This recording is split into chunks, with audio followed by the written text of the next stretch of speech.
Hello, my name is Dr. Khan, and I am so excited to share with you a story, a special story.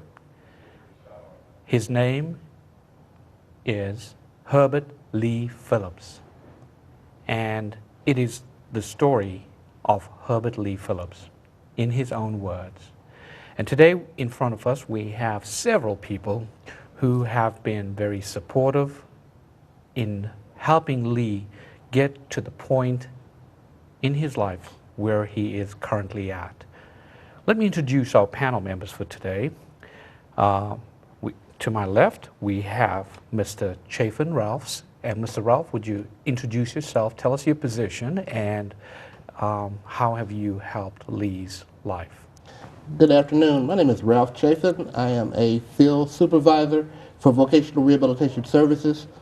I've known my friend, Mr. Herbert Lee Phillips, for about 4 or 5 years. Actually, we met at MTSU when several of the counselors were here meeting with students who were attending MTSU, and they were also being served by Disability Services.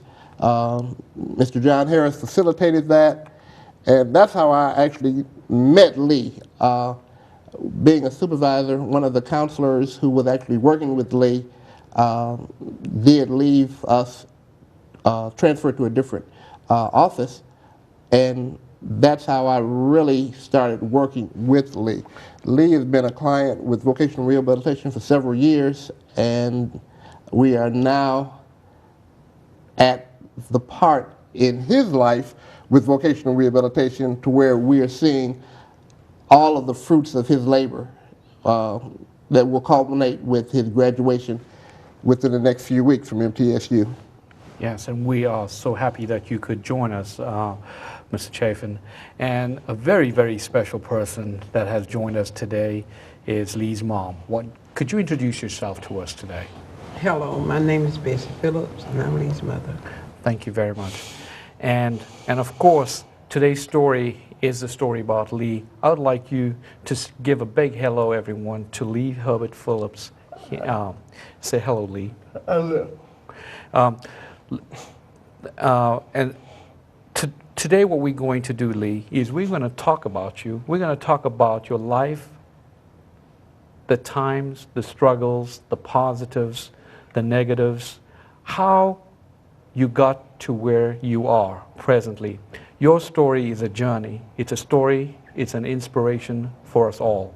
And thank you for doing this. And to my right, we have Ms. Tonika Jordan. Could you introduce yourself, Ms. Tonika, and tell us what you do? Hello, I'm Tonika Jordan. I'm the Employment Readiness Instructor for the Tennessee Rehabilitation Center in Smyrna. And I've had 2 special occasions with Lee. I was first introduced to Lee on a more personal level while attending MTSU in grad school. Lee would go around campus in his personalized wheelchair with a boom box that you could hear from a mile away. So anybody of that caliber, I definitely wanted to know. And this year, Lee came and spoke to the transitions class that I was participating in to share his story. And being a client of vocational rehabilitation, we always like for students to share their success and share that journey. I have not had the luxury of personally helping Lee with vocational rehabilitation process, but very glad to have been graced with his presence. Thank you, Tonika. And we are also very fortunate to have with us his brother, Mr. James Phillips. Tell us about your relationship with Lee. Well, my name is James Phillips, and I'm Lee's oldest brother, and I've actually just been there with him from the start. Thank you all for attending this discussion today. I want to just read for you exactly what Lee wrote to me, and I want to read this to the audience. And it is written in Lee's language. My name is Herbert Lee Phillips. My nickname is Lee. I'm 32 years old from Nashville, Tennessee. I'm a senior at Middle Tennessee State University, and yes, I am graduating this semester. I'll tell you a little bit about myself. I was born in Nashville, Tennessee, January 4th, 1977. Yes, January 4th, that day, my family and my life did change forever. And Lee goes on to state, the doctor who delivered him was on a call that day because his mother's regular doctor was out of town. This doctor that delivered him caused me all kinds of problems during my delivery. Lee writes, my oxygen was cut off at birth. My right collarbone was broken during my delivery. The doctor did not do a cesarean, which caused me to have cerebral palsy. This event left me with extreme nerve damage. I'm able to use my right arm. I can use my left arm a little. I'm able to sit up alone, but need some assistance in my self-help skills, such as eating and dressing myself. My speech is sometimes understandable, but I have trouble pronouncing very large words. I use a head pointer to operate my computer and the text on my phone. I drive a power chair with a chin control. Wow. That is Lee's story summarized. And Lee is also a student in one of my classes, Special Education 3010. I was inspired by Lee about 3 years ago when I saw him at MTSU. And yes, he was buzzing along. And Lee, I can remember, had this fascinating smile as he waltzed through MTSU. And I always wondered, why does he have the smile every day? I want some of that. And I stopped. I said, Lee, stop. And he did. And I looked at him and I started to engage him in a conversation.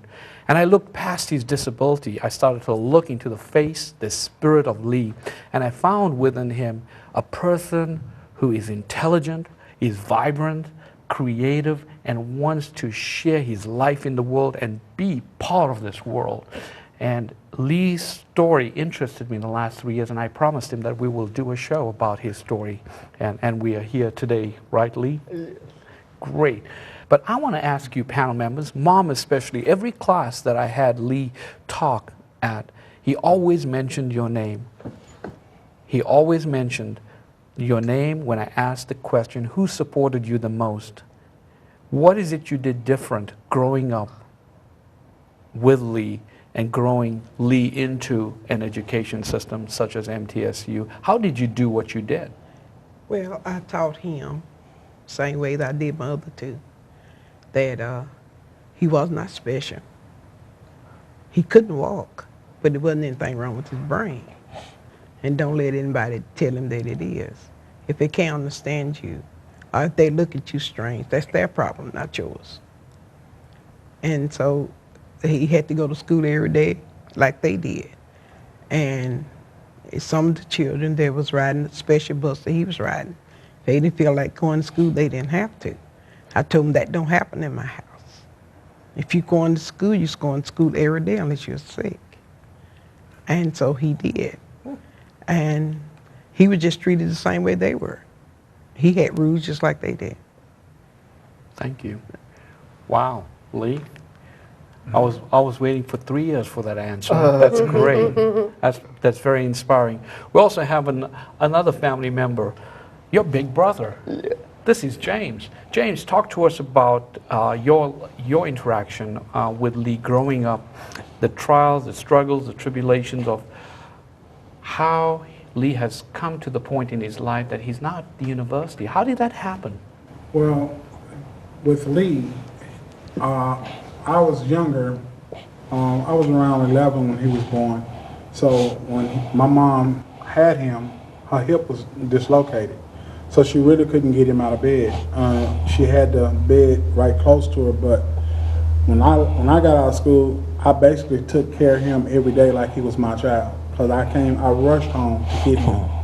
And I got him out, I did everything, I played with him just like he was my child until he got older. And then as he got older, the love of music came from me. I started that, and I've been cursed with that. I've been blamed for it. So, and you know, I would take him and put him in my vehicle, and we would ride around just like he was just one of the guys. Great. I made no difference out of him. Yes. I would put him in my truck, strap him in, and we'd be gone for hours. My mom would call, "Where are y'all at?" We just out riding, listening to music. Wow. Great story. Thank you.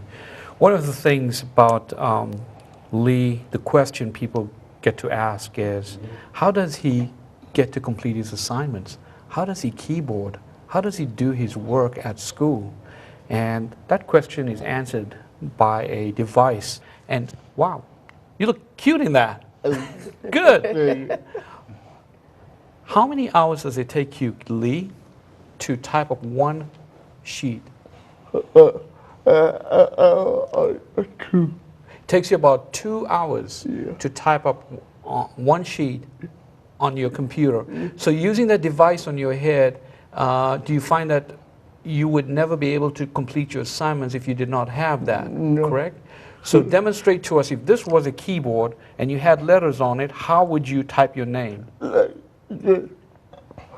Put keys one at a time.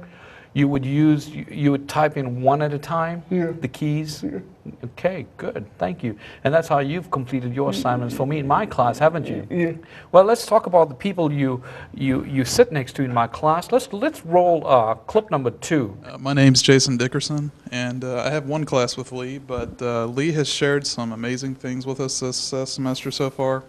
One thing that really inspires me about you, Lee, is the fact that you told us how long it takes for you to do your assignments, and it really put things in perspective for me and made me not want to complain about, you know, writing little assignments that take you so much time to do, but you are so dedicated in doing it.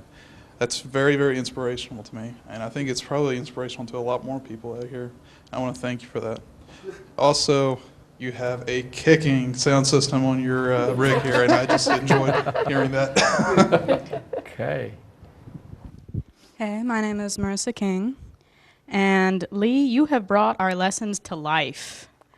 We could not ask for someone better to help us learn how our textbook lessons will actually work, because paper and pencil just doesn't bring the lessons justice. I don't really understand how our class could have filled all the needs it needs to without having you in the class. And we get to see cutting edge technology and have light shows. I mean, how could the class be better? Wow, Lee, very impressive. Mr. Chafin, would you like to add your collaboration with MTSU's Disability Resource Center? How has that collaboration worked in providing quality services for Lee? That has worked very well, and that's largely due in part to John Harris and his staff. They're excellent to work with. But working with Lee is just very easy to work with. Lee is highly motivated, and he is highly driven. And someone who has that characteristic and that mindset makes things that much easier. Lee does not ask for a lot. There have been things that he has needed throughout his matriculation through school, but he's not one that is always complaining and says, I need this, I need that, when it's not necessary. So Lee's just been a joy to work with. That's all I can really say about that part of it. What vocational rehabilitation has done for Lee and with Lee is we have provided, there are some services that we have provided for Lee. And even once he graduates, we're still going to be looking at, okay, it's time to go to work. Let's see if we can get you employed in the area that you are looking at being gainfully employed at.